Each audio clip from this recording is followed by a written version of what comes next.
Assalamualaikum warahmatullahi wabarakatuh. Perkenalkan, nama saya Sandi Fikri Farudin, NIM 189.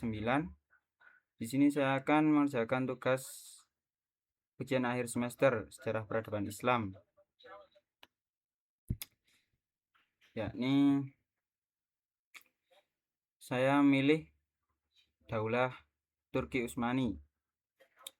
Saya akan menjelaskan yang pertama proses berdirinya, yaitu berdiri pada 1299 Masehi oleh Utsman bin Ertugrul dari suku Orkus Turki di Anatolia. Berawal sebagai emirat kecil yang menggantikan kekuasaan Seljuk Rum yang melemah. Pertumbuhan pesat berkat posisi strategis di perbatasan Bizantium pada masa Orhan dan Murad I. Wilayah semakin luas dan struktur administrasi semakin kuat. Selanjutnya masa kejayaan, yaitu mencapai puncak kejayaan pada abad ke-16. Pada masa Sultan Mehmed II atau Sultan Al-Fatih menaklukkan Konstantinopel pada tahun 1453 dan membuka era Kaisaran Besar. Selanjutnya Sultan Selim I memperluas wilayah ke Syam, Mesir, Hijaz, dan menjadikan Sultan Utsmani sebagai khalifah. Yang terakhir yakni Sultan Sulaiman Al-Qanuni, masa keemasan wilayah membentang dari Eropa Timur, Afrika Utara, hingga Teluk Persia.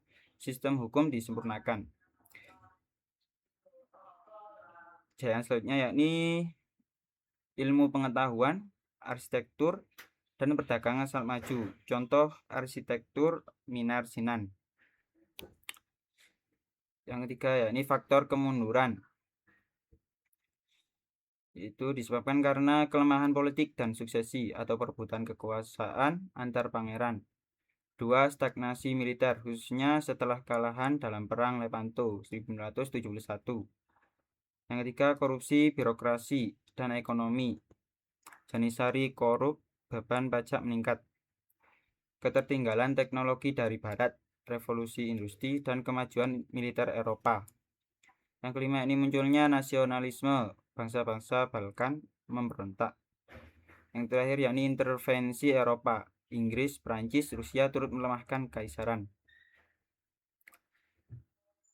Pertanyaan kedua, yakni saya akan menjawab. Menurut saya, bab yang paling menarik adalah masa keemasan peradaban Islam, Abbasiyah, dan Andalusia. Alasannya karena menunjukkan bahwa Islam memiliki tradisi ilmu pengetahuan yang sangat kuat. Tokoh-tokohnya seperti Ibnu Sina, Al-Khwarizmi, Al-Farabi, Ibnu Rushd memberi kontribusi pada dunia modern, membuktikan bahwa ketika umat Islam memadukan spiritualis, ilmu, dan toleransi, lahir peradaban yang hebat dan manusiawi. Pertanyaan ketiga, itu kemajuan dan kemunduran daulah Islam. Faktor yang pertama yakni faktor yang mempengaruhi kemajuan. 1. Pemimpin berkarakter kuat, adil, visioner, kompeten. 2. Penguasaan ilmu pengetahuan dan teknologi. 3. Persatuan umat dan stabilitas politik. 4. Ekonomi yang kuat dan sistem perdagangan internasional. Selanjutnya toleransi dan keterbukaan terhadap budaya lain, sistem militer disiplin dan modern, hukum yang jelas dan adil. Yang kedua, ini faktor penyebab kemunduran karena pertikaian internal dan perebutan kekuasaan, korupsi dan degradasi moral penguasa, ketertinggalan ilmu dan teknologi, intervensi asing, dan kolonialisme, runtuhnya ekonomi dan beban pajak berat, fanatisme buta, dan hilangnya semangat ijtihad. Yang terakhir yakni karena hilangnya persatuan umat. Solusi untuk mencegah runtuhnya daulah Islam yakni membangun kepemimpinan berkualitas dan amanah, menghidupkan kembali tradisi ilmu dan riset, memperkuat persatuan umat, ukhuwah Islamiyah, pembaharuan sistem hukum dan pemerintahan yang adil, modernisasi ekonomi berbasis syariah, menjaga moral dan etika dan nilai-nilai Islam, menghadapi tantangan global dengan inovasi, bukan nostalgia. Yang keempat yakni perbedaan ekspansi Barat atau imperialisme dan ekspansi Islam. Futuhat dalam aspek motif yakni ekonomi, imperialisme Barat, ekonomi, eksploitasi kekayaan, dominasi politik. Futuhat Islam yakni dakwah penyebaran Islam, penegakan keadilan. Dalam aspek pendekatan, imperialisme barat, penjajahan, pembunuhan, perbudakan, eksploitasi SDA, fudaat Islam, toleransi, perlindungan non-muslim, ahli zimmah, keadilan. 5. Yang kelima, yang terakhir, yakni pendapat mengenai klaim bahwa peradaban Islam akan dimulai dari Indonesia. Alasan saya setuju, karena Indonesia adalah negara muslim terbesar di dunia, memiliki budaya toleransi dan moderasi wasatiyah yang kuat.